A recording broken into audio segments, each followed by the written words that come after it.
नमस्कार, मी यामिनी दळवी. आपण बघताय नमस्कार महाराष्ट्र आणि बुलेटिनच्या सुरुवातीला आताची मोठी बातमी. थेट अहिल्यानगरमध्ये जाऊयात, कारण अहिल्यानगर जिल्ह्यातल्या अकोले तालुक्यातल्या ब्राह्मणवाडा या गावचे भूमिपुत्र संदीप पांडुरंग गायकर यांना जम्मू काश्मीरच्या किश्तवाडा इथे दहशतवाद्यांसोबत लढत असताना वीरमरण आलंय आणि अगदी काही वेळामध्ये त्यांच्यावरती लष्करी इतमामात अंत्यसंस्कार केले जातील.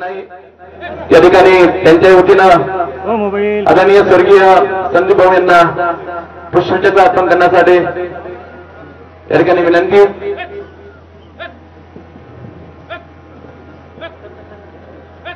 कर्नल साहेब, भारतीय chief of army colonel Ketan साहेब, आपण पुष्पचक्र अर्पण करण्यासाठी उपस्थित व्हायचं आहे. आदरणीय चीफ ऑफ आर्मी यांच्यातर्फे कर्नल केतन साहेब आपण पुष्पचक्र अर्पण करावायचं आहे.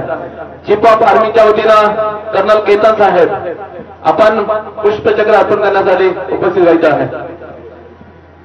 त्याचबरोबर कर्नल साहेब, भारतीय सेना. याविषयी बोलूयात. आमचे प्रतिनिधी नितीन ओझा आपल्या सोबत आहेत. नितीन, आपण बघतोय अगदी काही वेळामध्ये लष्करी इतमामात अंत्यसंस्कार केले जातील.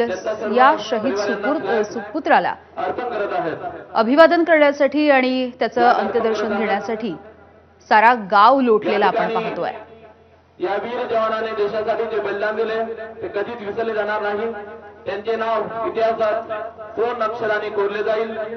आणि आता ज्या शाळेच्या प्रांगणात त्याचं पार्थिव आणण्यात आलं, त्या शाळेत त्यांनी शिक्षण घेतलं होतं. त्या शाळेच्या प्रांगणात त्याला आता अखेरचा निरोप हा भावपूर्ण वातावरण दिला जातोय. या ठिकाणी शाळेचं मैदान आहे ते पूर्णतः भरलेलं आहे. याशिवाय ज्या ठिकाणी जागा मिळेल अशा उंच उंच ठिकाणी सुद्धा अनेक नागरिक हा निरोप देण्यासाठी जमा झालेले. एकूण पाहिलं तर पालकमंत्री असतील अहिल्यानगरचे, सैन्य दलातील वरिष्ठ अधिकारी असतील, पोलीस दलातील वरिष्ठ अधिकारी यांनी आता पुष्पचक्र वाहिलं. यानंतर सैन्य दल आणि अहिल्यानगर पोलीस दल यांच्या वतीनं मानवंदना देण्यात येणार आहे आणि त्यानंतर त्या संदीपवर या ठिकाणी अंत्यसंस्कार केले जातील. नितीन, संदीप गायकर यांच्या मागे असणारा परिवार नेमका कोण कोण आहे? किती वर्षांपासून ते लष्करामध्ये काम करत होते, याविषयी काही कळू शकलंय का? संदीप जो आहे तो 2014 साली सैन्य दलात भरती झाला होता. मराठा महाराष्ट्र बटालियन जे आहे त्यामध्ये त्याचा समावेश होता. गेल्या 14-15 वर्षापासून तो देशाची सेवा करत होता.